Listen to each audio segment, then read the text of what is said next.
Ulduzlar sakit semada parlayanda senin için çok darıxıram mən.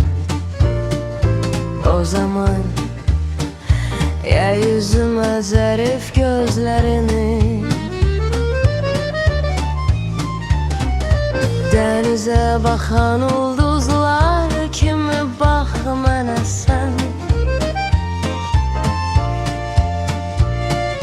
Belə düşüncələr dolur qəlbimə mənim, üzün uzaq düşəndə məndən.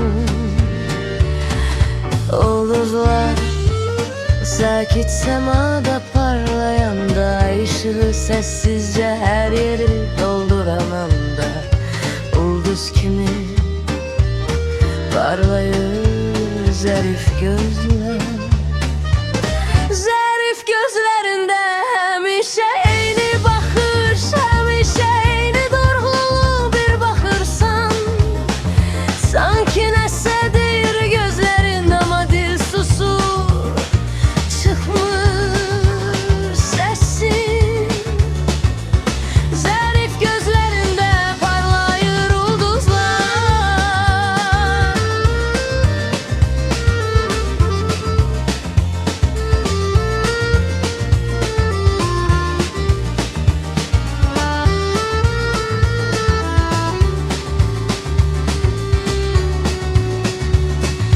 Orada sevinç de var, orada yorgunlukta günler geçirmen, havalar değişir. Ama bakışlar eyni kalır, ağırlığı eyni sükut. Zərif gözler tekrar tekrar bakır, tekrar susur ve her defa eyni şeyi deyir. Heç nə dəyişməyib,